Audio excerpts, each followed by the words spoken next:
It seems to be quite different. There really don't seem to be any other courses that focus so much on the role of the professional regulator. There's lots of courses that deal with regulatory reform, and they talk about the law, and that's mostly the business of lawyers. And there's lots of courses that talk about cost-benefit analysis of new regulations and macro-level resource allocation, and that's the business of economists.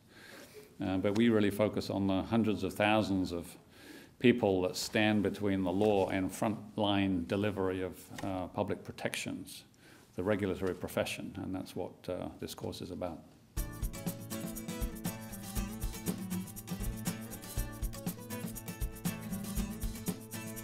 It isn't anymore because regulators are doing a lot more these days than just law enforcement and compliance.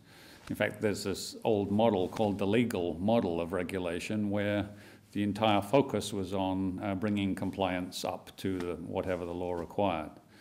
And increasingly we're hearing the language of risk control, risk management, harm reduction, and the overlap between behaviors which are harmful and behaviors which are illegal is just not absolute.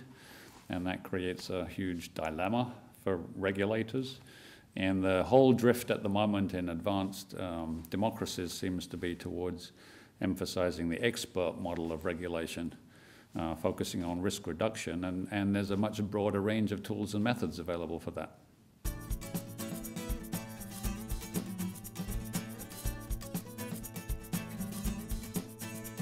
Typically in the ANZSOG courses we'll have more than 30 separate agencies represented, but they're nevertheless all in the regulatory side, not the service delivery side of government.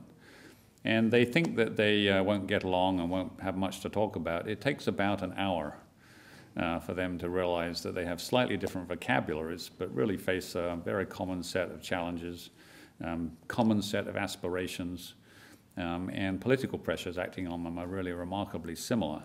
So it's refreshing and somewhat relieving for them to discover that they're not alone and that there's an awful lot they can learn from each other.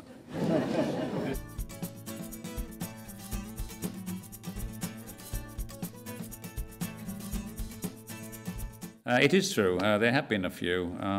Over the last 3 or 5 years or so, we've seen more people applying who aren't regulators in the traditional sense.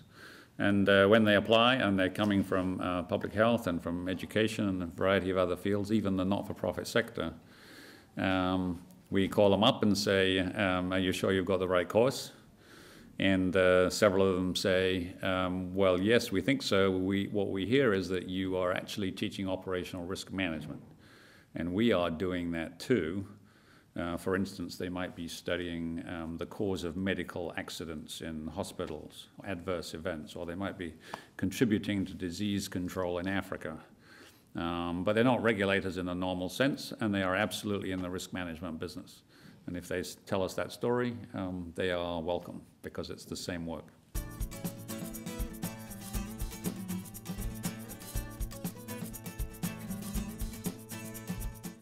I think they really love the fact that they don't have to invent all of the reform methods and techniques by themselves. It's not just their profession. And they assumed they were alone and misunderstood and that there was no help. And they discover, A, they're not alone, that there's 30 other agencies represented in the room going through very similar challenges, and that this is a subject which some people have studied and which I think can be taught, and that can accelerate greatly the developments that they want to bring about in their own agencies.